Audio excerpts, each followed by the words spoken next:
5 frequently asked immigration questions. That is what I will be sharing with you today in this video.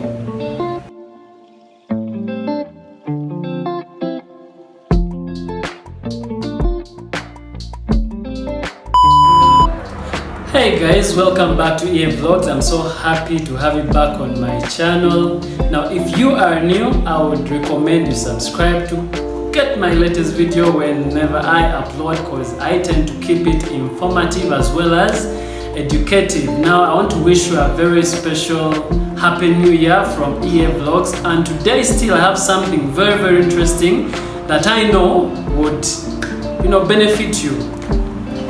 Now cutting straight to the chase, we shall be looking at the 5 frequently asked questions, so that maybe when you also come across them, you may know what you can do about them.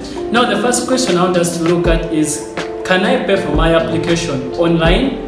Yes, there are 2 options when it comes to payment of your application. You can either pay online or you can pay on over the counter. Now you will be able to choose the option that you may want.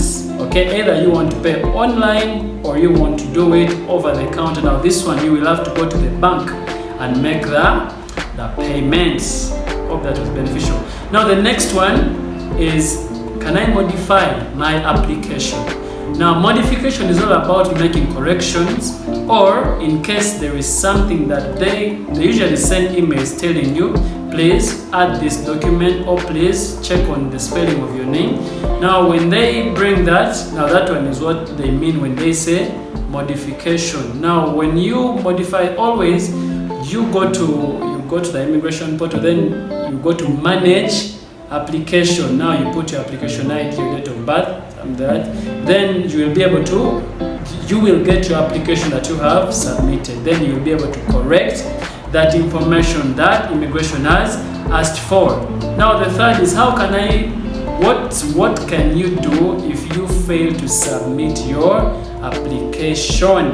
Now usually when there is a problem with your application, you won't be able to submit. And the beauty of the website is it will tell you exactly where the problem is. It will put the red asterisks, then you'll be able to correct that. Then you can submit your application. Because if you have data which is not corresponding, then your application won't be accepted.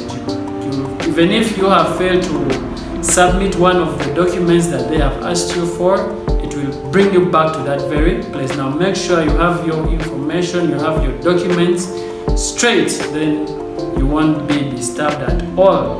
Now the 4th question is kind of related to the 3rd, where it says that when I submit my application, it says application already exists. Now this one is a bit tricky yet simple. Now when you apply for the first time, okay, when you apply for the first time and then maybe you miss some information, or maybe you make or you fail to, maybe you miss some data, then you want to do it again, like start the whole process again. Now remember, the first time you apply with the names and all that, it will be recorded. Okay, now that is where it comes about saying that your application already exists. This basically is telling you that the information you are putting there already exists before. Okay, it already has been applied. Somebody has already applied that information. Now you must make sure that you correct what you do. You correct that same application that you are submitting. Don't go and again create another application, because it will keep telling you that your application already exists. Now the 5th question is, how can I check my application status? Now immigration always sends you an email whenever there is an update that you must check on your application. If it's on process, it will, whenever you check, it will tell you it's in progress, because they will be verifying the information that you have submitted. Because whenever there is a progress, they will send you an email to the point whereby you will be able to make the payment for your application, be it dependent, be it the work permit, whatever. Okay, now those are some of the frequently asked questions, but if you also have some inquiries, some that you want to find out, some that I have not mentioned, please feel free to comment, because this one are just usually the basic questions that we tend to come, like that we face when we are trying to submit our applications on the immigration website. Now, if this video has been educative, if you have learned something, please like the video, share it with your friends, because now that it is a new year, so many activities are going around. Some are thinking of how do I extend my visa, how do I, some are looking forward to coming into the country, and they may not know what to do. Now, by sharing this video, you will benefit them by giving them information on what they are to do. Remember, this page is all about giving you insight on what the